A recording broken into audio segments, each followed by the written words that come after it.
अवधूत चिंतन श्री गुरुदेव दत्त श्री स्वामी समर्थ. आपण आपल्या देवघरामध्ये कुलदेवीची, लक्ष्मीची, गणपतीची, अन्नपूर्णा मातेची आणि बाळकृष्णाची मूर्ती आपण आपल्या देवघरात ठेवतो.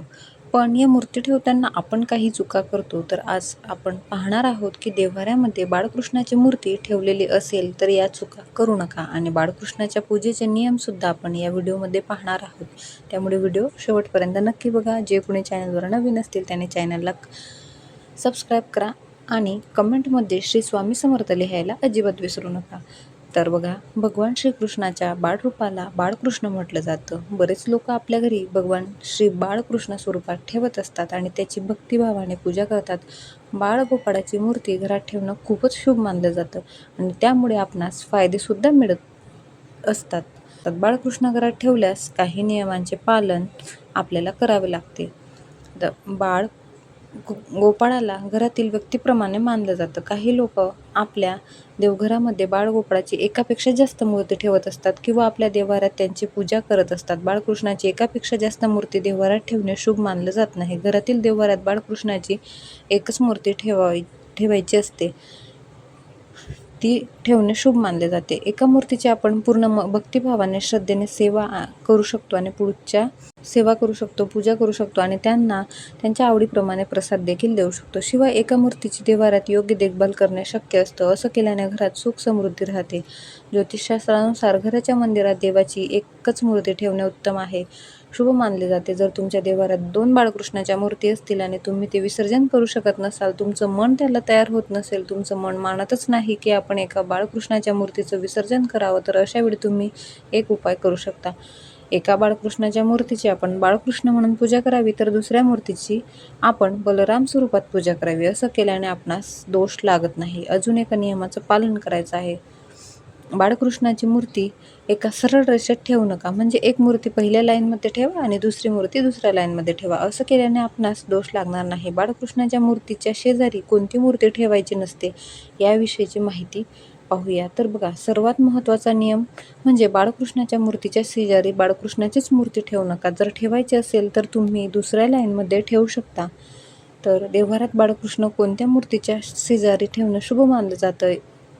तर बाळकृष्ण हे साक्षात जगाचे पालन करता श्रीहरी विष्णू यांचे एक स्वरूप आहे. बाळकृष्ण माता लक्ष्मीच्या मूर्तीच्या किंवा फोटोच्या शेजारी किंवा समोर ठेवणं शुभ मानलं जातं. त्याचबरोबर बाळकृष्णाला शंख खूप प्रिय आहे. विष्णू भगवान यांनी आपल्या प्रत्येक अवतारात शंख सोबतच ठेवला आहे. त्यांना कधीही आपल्यापासून वेगळं केलं नाही, म्हणून बाळकृष्णाच्या शेजारी शंख ठेवणं अत्यंत आवश्यक आहे. बाळकृष्णाला गोपाळ सुद्धा म्हटले जाते. गोपाळ म्हणजे गाय राखणारा. बाळकृष्ण लहान असताना जेव्हा ते गोकुळात राहत होते तेव्हा ते गायी राखायचे, त्यामुळे त्यांना गोपाळ म्हटलं जातं. म्हणून गायीची मूर्ती बाळकृष्णाच्या शेजारी ठेवणे शुभ मानलं जातं. आकाराचे किंवा शुभ मानले जाते. आता मूर्ती जी आहे ती 3 इंचाच्या आकाराचीच घ्यावी.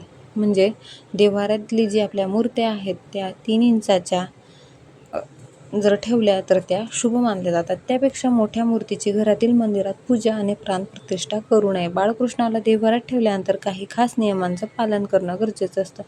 बाळकृष्णाला नेहमी अंघोळ घालावी, त्याचे कपडे रोज बदलावे लागतात. बाळकृष्णाला रोज नैवेद्य अर्पण करावा लागतो. त्यांना सात्विक भोजन अर्पण करावे. बाळकृष्णाचा शृंगारसुद्धा रोज करावा.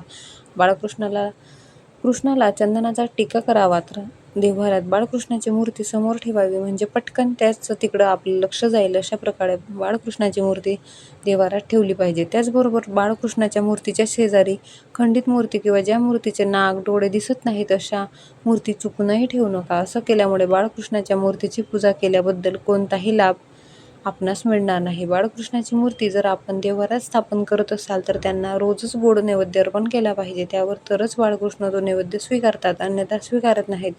आपल्या देवघरामध्ये पहा, सर्व देवी देवतांमध्ये बाळकृष्ण असे देवता आहे ज्यांची बाल स्वरूपात पूजा केली जाते, म्हणून त्याचे लाड जास्त केले पाहिजेत. काही जण बाळकृष्णाच्या समोर बासुरी ठेवतात. बाळकृष्ण याने अत्यंत प्रसन्न होतात आणि आपल्या घरात सुख समृद्धी भरून देतात. काही श्रीकृष्ण भक्त बाळकृष्णाच्या शेजारी बासुरी ठेवतात, लोण्याची हंडी ठेवतात आणि रवी सुद्धा ठेवतात. असं केल्याने बाळकृष्ण अत्यंत प्रसन्न होतात आणि आपल्या घरात कशाचीही कमतरता भासत नाही. तर बघा, देव्हाऱ्यात बाळकृष्ण ठेवणे अत्यंत शुभ मानले जाते. त्यामुळे वंशवृद्धी होते. आपल्या घरातील मुलांसाठी बाळकृष्ण देव्हाऱ्यात अवश्य ठेवला पाहिजे. बाळकृष्ण देवाला ठेवल्यामुळे आपल्या मुलांची प्रगती होते. आपल्या मुलांवर कोणतेही संकट येत नाही आणि आपल्या घरातील मुलांना यामुळे बळ मिळते. म्हणूनच बाळकृष्ण देव्हाऱ्यात ठेवणे अत्यंत शुभ मानले जाते. ज्यांना मूलबाळ होत नाही त्यांनी बाळकृष्ण देव्हाऱ्यात ठेवावे आणि त्याचे लाड करावे. यामुळे घरामध्ये लवकरात लवकर पाळणा हलतो. पुत्रप्राप्तीसाठी बाळकृष्णाची सेवा जी आहे ती करावी.